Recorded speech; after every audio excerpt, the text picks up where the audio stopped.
संत कबीर का व्यक्तित्व अथाह सागर है। वे लोगों द्वारा अपने जीवन काल में ही महान संत, सद्गुरु ही नहीं अलौकिक पुरुष के रूप में माने जाने लग गए थे।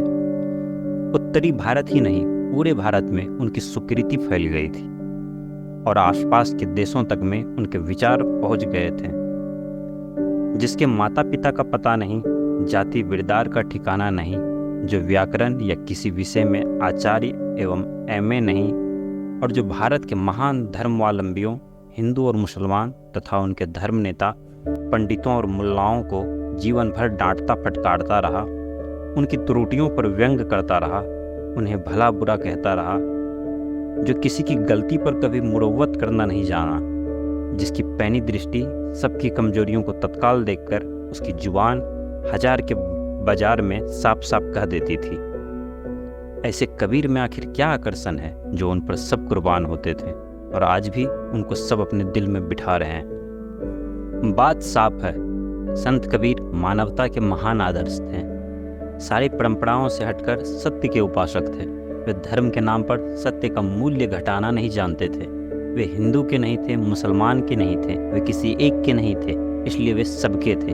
वे चांद, सूरज, आकाश, हवा के समान सबके थे। वे निर्मल, निरपेक्ष, बेलाग, अद्वितीय थे।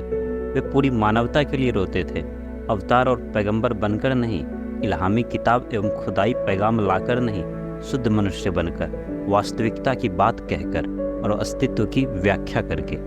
उनके प्रखर ज्ञान, महान प्रतिभा, दिव्य चरित्र, ऊंचे विचार, उदार व्यवहार, स्पष्ट प्रवचन, निष्फिक्र जीवन, निस्संदेह बोध, अखंड वैराग्य और पूर्णत्व प्राप्त जीवन से जनता आकर्षित होकर उनके जीवन काल में ही उन्हें उच्च संत, सद्गुरु, अलौकिक पुरुष, अवतार आदि तक मानने लगे थे।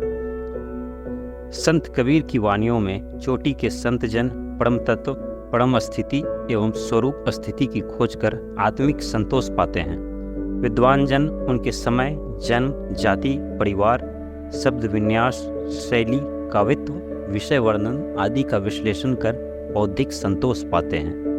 मध्यम वर्ग उनकी वाणियों से सत्य, सदाचार को ग्रहण कर जीवन सुधार करता है। चरवाहे हरजोते कहे कबीर सुनो भाई साधु का अलाप करके मस्ती पाते हैं। भीख मांगने वाले उनकी वाणियों को गाकर लोगों के मन को रिझा देते हैं। कबीर की अटपटी वाणी में कैसी चटपटाहट है, कैसा आकर्षण है, सोचते ही बनता है।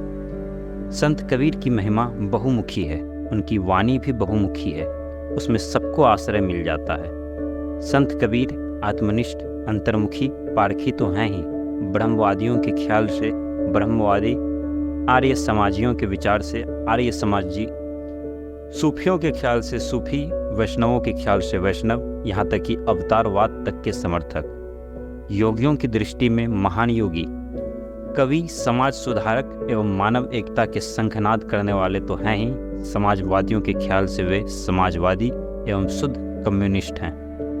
डॉक्टर हजारी प्रसाद द्विवेदी ने एक बार कबीर साहब की विशालता पर हंसते हुए कहा, हाथी के पाँव में सबके पाँव, यानी कबीर साहब में सब समा जाते हैं।